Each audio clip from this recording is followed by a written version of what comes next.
வணக்கம் and welcome to the show மஞ்சள் well மாலை.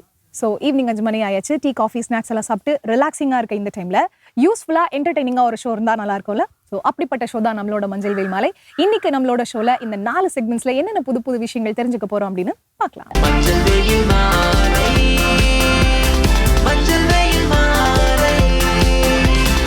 நம்ம ஷோட ஃபர்ஸ்ட் செக்மெண்ட் யோகாசனம்.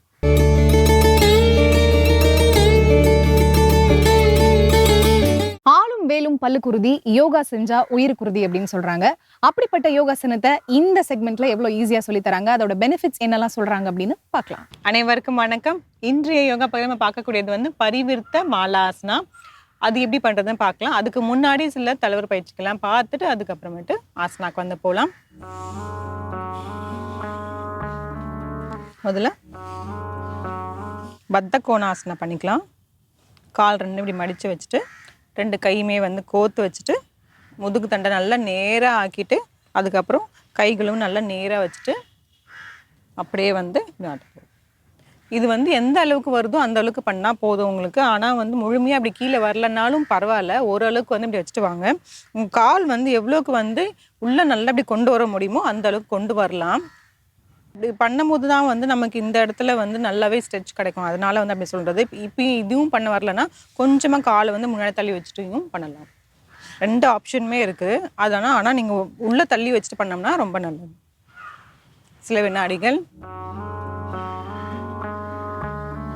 இது பண்ண என்ன ஆகும்னா நம்மளோட ஹிப் ஃப்ளெக்சிபிலிட்டி வந்து நல்லா ஆகிடும். பின்னாடி இருக்கிற வந்து இடுப்பு பகுதி இருந்தாலும் சரி, முன்னாடி இருக்கிறது எல்லாமே வந்து நல்ல ஃப்ளெக்சிபிலிட்டி ஆகிடும், நல்ல தளர்வாயிடும். இப்போ அப்புறமேட்டு நம்ம ஆசனா பண்ணுறதுக்கு வந்து ரொம்பவே சுலபமாக இருக்கும்.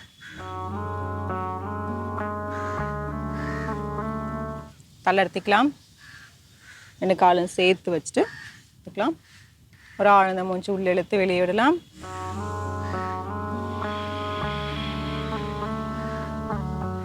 இப்போ பரிவிர்த மாலாசனா அதுக்கு வந்து போயிடலாம். கால் ரெண்டும் எடுத்து வச்சு இப்படி உட்கார போகிறோம். உட்காந்துட்டு கால் கொஞ்சமாக தள்ளி வச்சுக்கலாம். இந்த காலை வந்து இப்படி நேராக இல்லாமல் கொஞ்சம் வந்து இப்படி வச்சாதான் நமக்கு வந்து உட்கார முடியும். அது இல்லாமல் நம்மளோட குதிக்கால் வந்து கீழே வந்து படிஞ்சு இருக்கணும். குதிக்கால் கீழே இருந்தால் தான் நம்ம கரெக்டாக இருக்கும். சில பேர் பண்ணும்போது இப்படி தூக்கி வச்சுருப்பாங்க. அப்படி இல்லாமல் கீழே நல்லா பதிய வச்சிடணும். இந்த 2 காலுக்கு நடுவில் நம்மளோட உடல் மேல் பகுதி வந்து வரணும். நல்லா அப்படி வந்துட்டு கைகள் 2மே இப்படி நமஸ்கார முத்ரா மாதிரி வச்சுட்டு 2 கைகள் வச்சு இந்த கால் அப்படி தள்ளணுன்னா நல்லாவே விரிவடைஞ்சிரும். இது வந்து மாலாசனா. இதில் ஒரு சில வினாடிகள் இருக்கலாம். 1 2 3 4 5 6 7 8 9 10. இதுலேருந்து அப்படியே வந்து நம்ம பரிவிர்த்த மாலாசனம் வந்து போக போகிறோம். பரிவிர்த்தனா அப்படியே வந்து ட்விஸ்ட் பண்ணுறது நம்ம சுற்றி பண்ண போகிறோம்.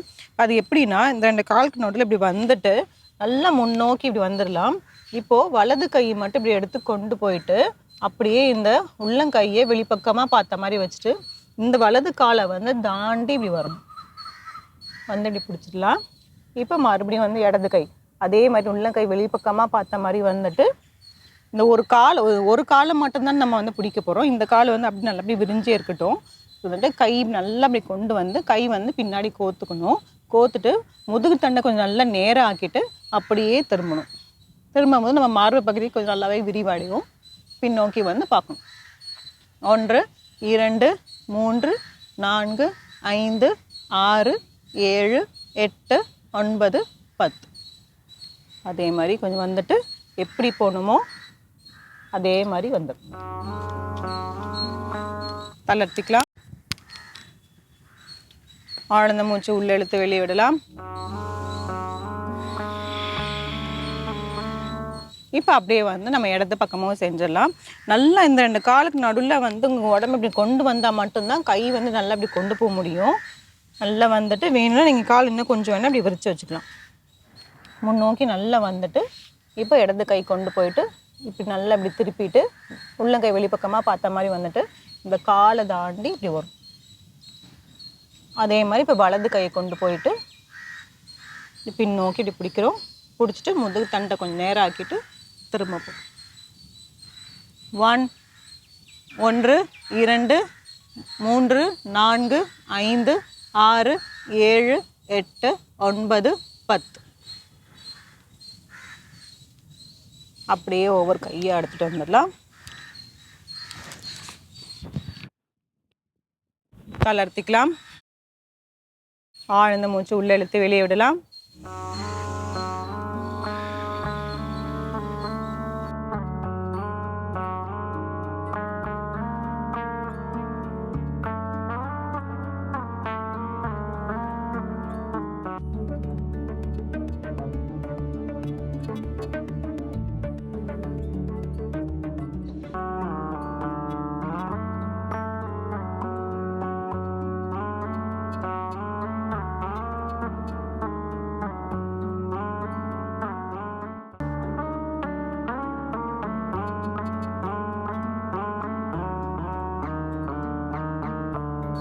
இதே மாதிரி கவுண்ட்ஸை மட்டும் அப்படியே இன்க்ரீஸ் பண்ணிட்டு ரவுண்ட்ஸை வந்து அந்த மாதிரி இன்க்ரீஸ் பண்ணணும்.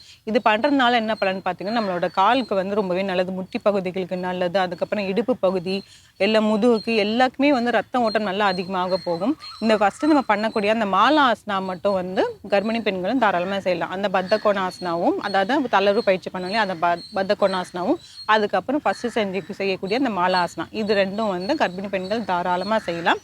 இந்த பரிவர்த்த மாலாசனா மட்டும் கர்ப்பிணி பெண்கள் பண்ண வேண்டாம், மற்றவங்க எல்லாருமே வந்து இது தாராளமாக வந்து செய்யலாம். இது பண்ணும்போது நம்ம மார்பை விரியறதுனால நம்மளோட நுரையீரலுக்கு ரொம்பவே நல்லது, நம்ம ஹார்ட்டுக்குமே வந்து ரொம்பவே நல்லது. இந்த ஆசனத்தை செஞ்சு பாருங்க. மீண்டும் அடுத்த பகுதியில் சந்திக்கலாம்.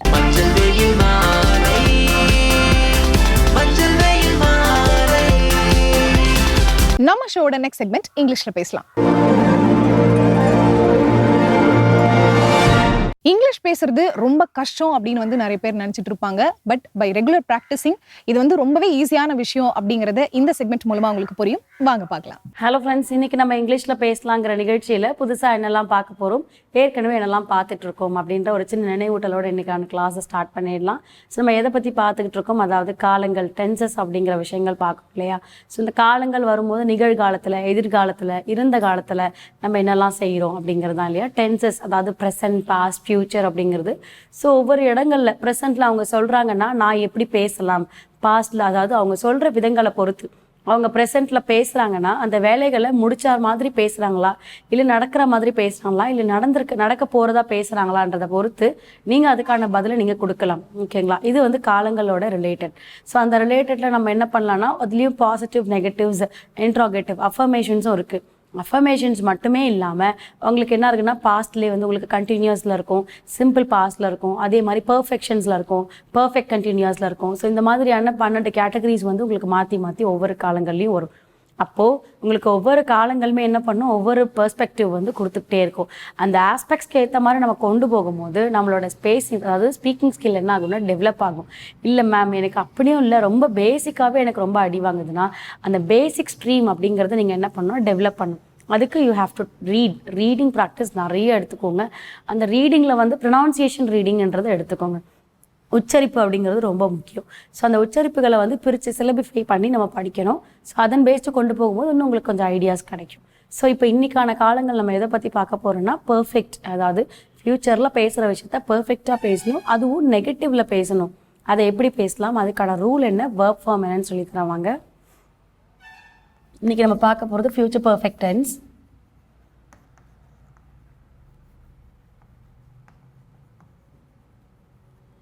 ஸோ இதில் negative affirmation which is denoted as not. So verb form V1, V2, V3, அதாவது present, past participle. So grow, grew, grown. அதாவது ஒரு grow அப்படிங்கிறது என்னதுன்னா வளர, to be grow that. So அந்த க்ரோன்றது வந்து வளர்ச்சி. அந்த வளர்ச்சியை நம்ம எங்கே வேணாலும் சொல்லலாம். பீயிங், அதாவது லிவிங் பீயிங்லேயும் சொல்லலாம், நான் லிவிங் பீயிங்லேயும் சொல்லலாம் க்ரோங்கிறது. ஸோ அப்போ க்ரோங்கிறது ஒரு வளர்ச்சி, வளர.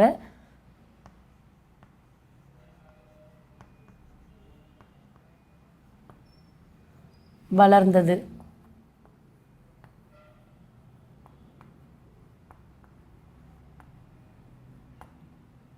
ஸோ அப்போ க்ரோ, க்ரீவ், க்ரோன் அப்படிங்கிறது நம்ம சொல்லியிருக்கோம் வேர்ப் ஃபார்மில். இதுக்கப்புறம் சப்ஜெக்ட். ஸோ என்னெல்லாம் சப்ஜெக்ட்ஸ் இருக்குன்னு பார்ப்போம். I, we, you, he, she, they,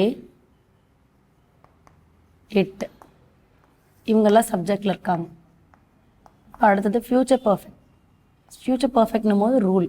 so என்ன ரூலை ஃபாலோ பண்ணுற மாதிரி இருக்குன்னா subject plus will or shall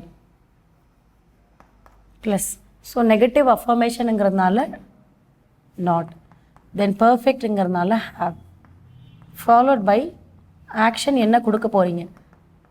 so based on the rule தான் நம்ம என்ன பண்ணுவோம்னா ஆக்ஷனை பெர்ஃபார்ம் பண்ண வைப்போம்.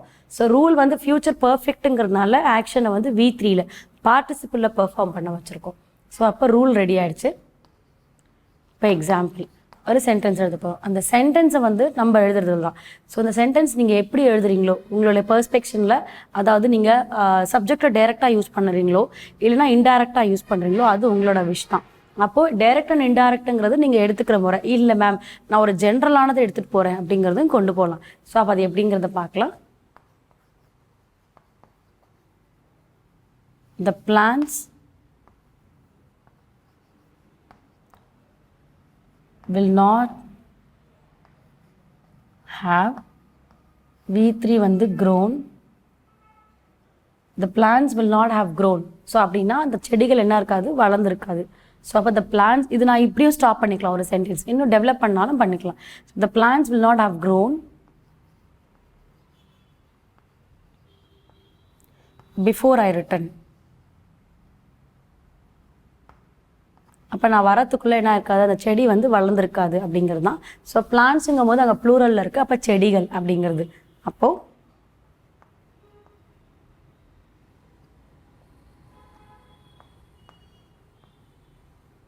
ஸோ நான் வருவதற்கு முன்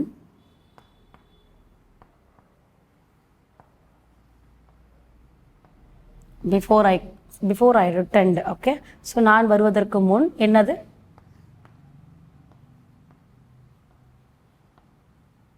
செடிகள் will not have grown.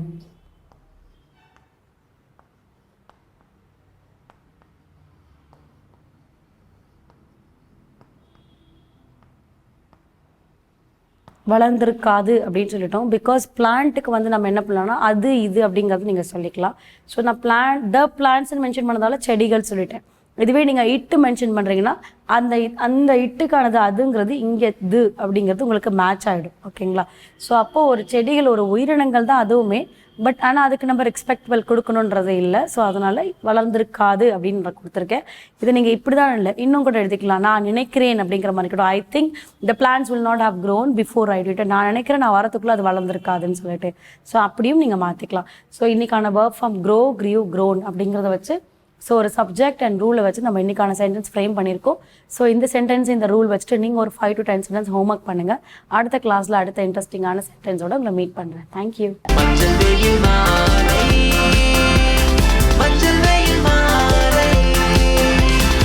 நம்ம ஷோட நெக்ஸ்ட் செக்மெண்ட் தெரிந்து கொள்வோம்.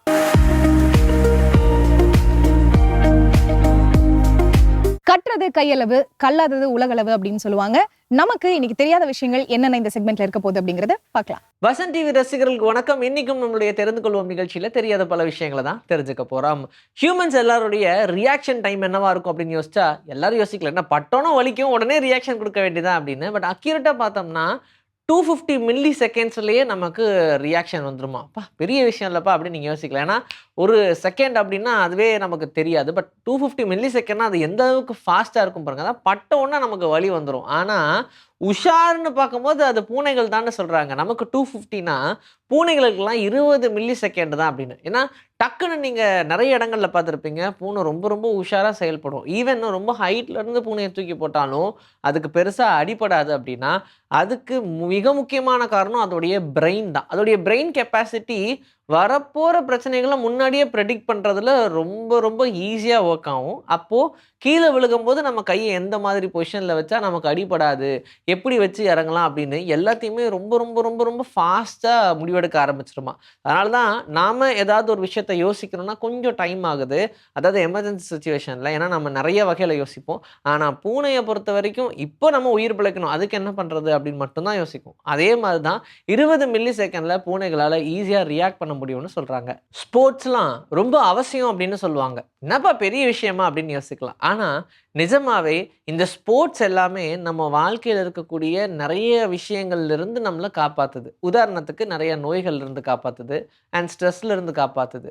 குறிப்பாக சீக்கிரமாக இறக்குறாங்க இல்லையா, அதுலேருந்து கூட காப்பாற்றுது. இன்னும் ஒரு சில ரேர் கேசஸ்லாம் இருக்குது. என்னென்னா விளையாடிட்டு இருக்கும் போதே உயிரிழந்தவங்கலாம் உண்டு. ஆனால் அதெல்லாம் தாண்டி ரொம்ப அதிகமாக நம்மளுடைய உடல் உழைப்பை போடாமல் கரெக்டான நேரத்தில் கரெக்டான அளவில் நம்ம உழைப்பை போட்டோம் அப்படின்னா ஈஸியாக நம்மளுடைய உடம்பு பார்த்துக்க முடியும். சரி, ராக்கெட் கேம்ஸ் விளையாடுறவங்கெல்லாம் விளையாடாதவங்களை விட 6 to 7 இயர்ஸ்க்கு மேலேயே அதிகமாக உயிர் வாழ்கிறாங்க அப்படின்னு சொல்கிறாங்க. நிறைய உயிரினங்களுக்கு இந்த கேன்சர் அப்படின்ற நோய் வரும். என்ன அந்தந்த உயிரினங்களுக்கு ஏற்ற மாதிரி அதோடைய பேரை மாற்றி விட்டுருவாங்கன்னு வச்சுக்கோங்க. இப்போ ஹியூமன்ஸுக்கெல்லாம் கேன்சர் வந்தால் கியூரபிள் அப்படின்ற கேன்சர்ஸ் தனியாக இருக்குது, அதோடைய ஸ்டேஜஸ் தனியாக இருக்குது, ஓரளவுக்கு குணப்படுத்திடலான்ற மாதிரிலாம் இருக்குது. ஆனால் கேன்சர்ன்றது ரொம்ப கொடூரமான ஒரு நோய் தான், அது வராமல் பார்த்துக்கிறதே நல்லது. ஆனால் இந்த வவ்வால்லாம் இருக்குது பாருங்கள், அதனால் இருக்கிறதுக்கு தான் பிரச்சனை அப்படின்ற மாதிரி அதனால எல்லா பிரச்சனைகளும் உருவாகுது. ஆனால் அதுக்கு மட்டும் எந்த பிரச்சனையும் உருவாகாது. அப்படிப்பட்ட ஒரு டீமன். அதனால தான் வவ்வாலை வந்து எப்போவுமே இந்த பேட் சைனாகவே வச்சுருக்காங்க, இந்த பேட்டை. சரி, என்ன ரீசன்னா P53 அப்படின்ற ஒரு ஜீன் அந்த வவ்வாலுக்கு இருக்குது. அதனால் அதுக்கு கேன்சர் வர்றதுக்கான சான்ஸே இல்லை அப்படின்னு சொல்கிறாங்க. கேன்சர் மட்டுமா, இதனால நிறைய பிரச்சனைகளை மனிதர்களுக்கு கொண்டு வர முடியும்.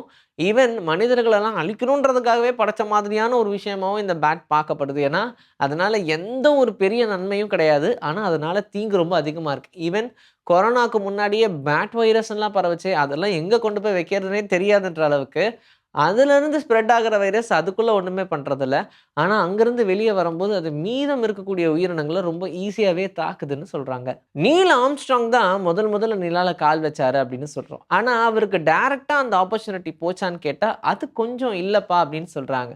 பஸ் ஆல்ட்ரின் அப்படின்ற ஒருத்தர் தான் முதல்ல நிலாவுக்கு போய் அங்கே நிலாவில் கால் வைக்க வேண்டியதாக இருந்துச்சான்.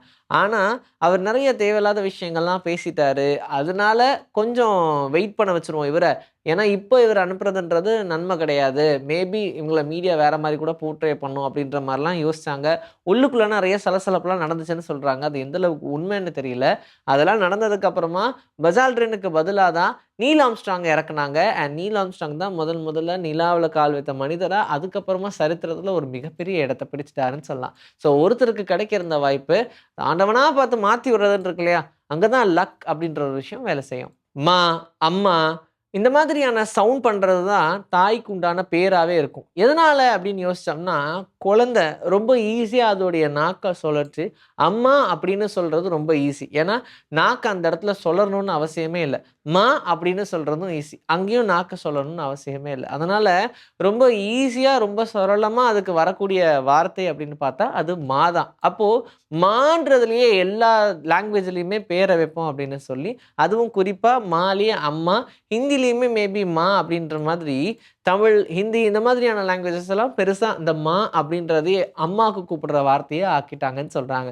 அதனால தான் குழந்தை பிறந்தோடனே ஃபஸ்ட்டு அம்மான்னு தான் சொல்லுச்சு அப்படின்னு சொல்லுவாங்க இல்லையா. ஆக்சுவலாக குழந்தை பிறந்தாலே மா அப்படின்னு தான் சொல்லும். அதனால் அம்மான்னு சொன்னதுனால எல்லாருமே அம்மா தான் ஃபஸ்ட்டு சொல்லுது அப்படின்னு நினச்சிட்டாங்க. பட் அம்மா சொல்லுன்னு தெரிஞ்சு தான் அம்மா அப்படின்றதே அம்மாவுக்கு பேராக வச்சாங்க. புரிஞ்சிருக்கும்னு நினைக்கிறேன். இன்னைக்கு நம்மளுடைய தெரிந்து கொள்வோம் நிகழ்ச்சியில் தெரியாத பல விஷயங்களை தெரிஞ்சுக்கிட்டோம். இதே மாதிரி சூப்பரான கண்டென்ட்டோட உங்களை நான் வந்து சந்திக்கிறேன். Until then, this is bye from Vijayashree. Take care. இன்னைக்கு நம்மளோட மஞ்சள் வெயில் மாலை ஷோல வந்த சூப்பர்பான செக்மெண்ட்ஸையும் பார்த்து ரசிச்சு என்ஜாய் பண்ணிருப்பீங்க அப்படின்னு நினைக்கிறேன். ஸோ இதே மாதிரி ஒரு சூப்பர்பான எபிசோட்ல மீண்டும் சந்திக்கலாம். Until then, it's bye from Farita and மஞ்சள் வெயில் மாலை டீம்.